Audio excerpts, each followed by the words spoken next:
Bonjour à toutes et à tous.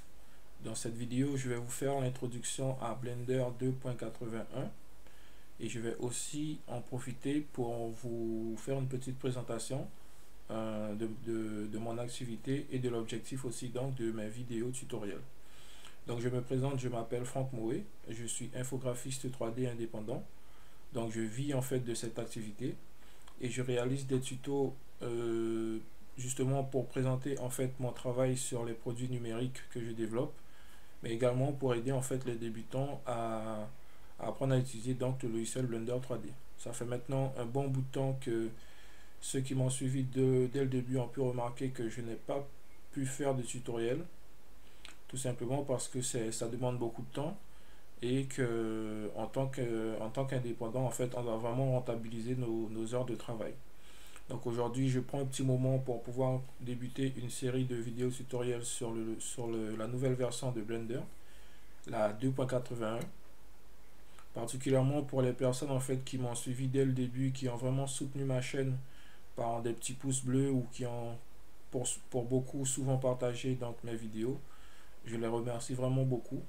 Et donc j'essaie donc de reprendre la réalisation de tutoriels pour pouvoir continuer à les aider un tout petit peu, mais également bien sûr, comme je l'ai indiqué, pour tout simplement pouvoir présenter mes produits et donc continuer à développer mon activité. Donc ici dans cette vidéo, je vais vous présenter, comme je l'ai déjà dit, la 2.81. Donc pour ceux qui ne la possèdent pas encore, vous allez tout simplement ici sur le site www.blender.org et vous allez donc dans téléchargement ici télécharger la version qui correspond à votre système d'exploitation, ou vous pouvez également cliquer ici pour accéder à cette page et voir en fait ici la version qui correspond à votre système. Ok, ensuite vous installez et vous ouvrez donc Blender ici. Alors par défaut vous n'aurez pas ici de fichier récent puisque vous n'aurez pas encore utilisé, si c'est la première installation, vous aurez un espace vide ici. Et vous aurez aussi ici un petit encadré qui vous demande de configurer en fait vos paramètres pour ce qui est de l'utilisation de la souris, de la navigation, à savoir si vous préférez le clic gauche ou le clic droit. Donc moi je suis habitué à utiliser le clic droit pour sélectionner des objets.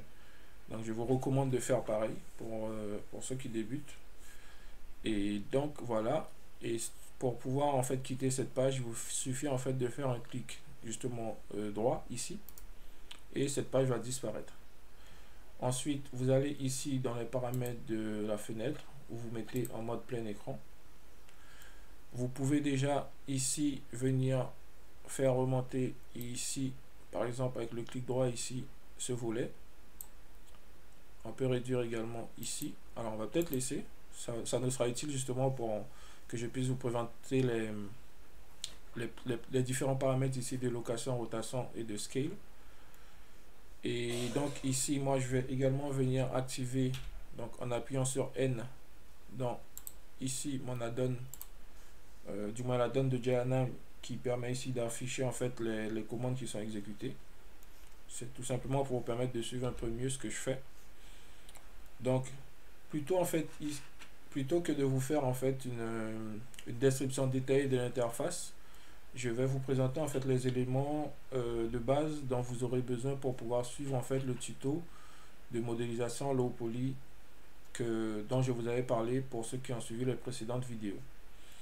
Alors ici, la première chose dont vous aurez besoin pour pouvoir modéliser, c'est de pouvoir en fait naviguer dans votre scène 3D. Donc pour pouvoir tourner autour d'un objet, il vous suffit d'utiliser votre molette. Donc vous appuyez sur le centre, vous maintenez le centre de votre molette et vous pouvez tourner comme ceci autour d'un objet. Ici vous pouvez voir en fait que dans la vue 3D vous avez trois éléments, un cube, une lampe et une caméra. Pour pouvoir sélectionner ces différents éléments, vous le faites donc si vous avez configuré la touche droit avec la touche, vous cliquez justement avec la touche droit pour pouvoir les sélectionner. Et ces différents éléments, vous pourrez également les déplacer. Mais avant de voir les déplacements, on va continuer avec la vue 3D, donc la navigation. Donc ici on a vu la molette. Avec votre pavé numérique, vous pouvez, donc il vous faut bien sûr un clavier avec un pavé numérique. Vous pouvez ici, en appuyant sur la touche 1, vous positionner en vue de face orthographique. Si j'appuie sur la touche 5, je passe en fait en vue perspective. Donc ici, si je fais CTRL 1, je suis en vue arrière orthographique. Si j'appuie sur la touche 5, je suis en vue arrière perspective. Et c'est la même chose pour la vue de dessus. De dessus, oui, qui est la touche 7. Et la vue de côté, la vue de droite, pardon, qui est la touche 3. Ou CTRL 3 pour la vue de gauche. Ou CTRL 7 pour la vue de dessous.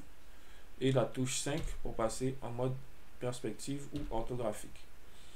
Donc la différence entre ces deux modes, c'est tout simplement que la vue orthographique vous permet en fait de voir un objet à plat, alors que la vue perspective ici vous donne en fait un visuel en fait de l'œil humain tout simplement.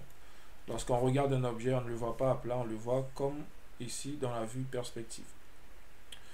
Donc voici pour ce qui est de la navigation. Vous pouvez aussi utiliser la molette de votre souris pour pouvoir zoomer ou dézoomer. Donc là je dézoome, je zoome. Si je maintiens la touche CTRL et que j'appuie sur le centre de ma molette, je peux zoomer comme ceci lentement.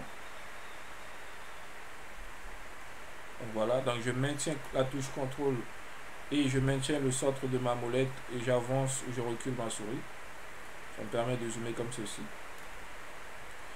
Et lorsque vous sélectionnez un objet et que peut-être vous êtes éloigné de cet objet, ici, par exemple, je m'éloigne. Si j'appuie sur la touche point de mon pavé numérique, il va me recentrer sur cet objet. D'accord? Ici également, pour pouvoir m'éloigner d'un objet, pour ne pas que ma vue 3D soit contrainte à tourner autour de cet objet, j'appuie sur la touche Shift et sur le centre de ma molette et je fais glisser comme je l'ai fait tout à l'heure. Et vous voyez ici, je ne suis plus contraint au centre de ma scène, je peux continuer à m'éloigner comme ceci indéfiniment.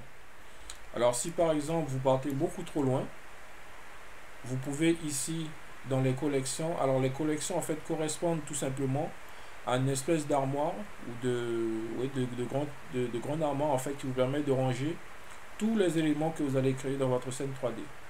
Et vous pouvez en fait les retrouver ici tout simplement, les resélectionner pardon ici tout simplement en faisant un clic gauche. Et si j'appuie ici sur la touche point, eh bien il va me recentrer sur l'objet que j'ai sélectionné. Ici si je sélectionne ma caméra, veillez à placer aussi le curseur de votre souris dans cette fenêtre ici. Si vous êtes ici et que vous appuyez sur point, vous verrez ça ne marche pas. Donc placez votre curseur dans la vue 3D ici et vous appuyez sur point et il va recentrer donc votre caméra. Ok. Maintenant pour passer en vue caméra, vous pouvez tout simplement appuyer sur la touche 0 de votre pavé numérique et toujours utiliser la molette donc ici pour zoomer ou CTRL pour zoomer doucement. CTRL plus la molette pour zoomer doucement. Ok. Hop, ici je me recentre au niveau de mon cube. Donc ici, si vous avez un souci avec votre molette, vous avez ici le gizmo qui vous permet tout simplement, si vous appuyez avec la touche gauche de votre souris, de l'utiliser en fait pour remplacer en fait votre molette. Donc il vous permettra de tourner autour de votre vue 3D ou même de sélectionner un axe et de vous positionner directement dans cet axe ici. Ok. Donc voilà pour ce qui est de la navigation. Je pense que pour cette première partie de l'introduction, on va s'arrêter là. Et dans la deuxième partie, nous verrons en fait comment donc ici déplacer un objet, faire tourner un objet ou le redimensionner. Ok. Je vous remercie d'avoir suivi donc cette première partie de tutoriel sur l'introduction à Blender 2.81 et je vous dis à très bientôt pour la suite.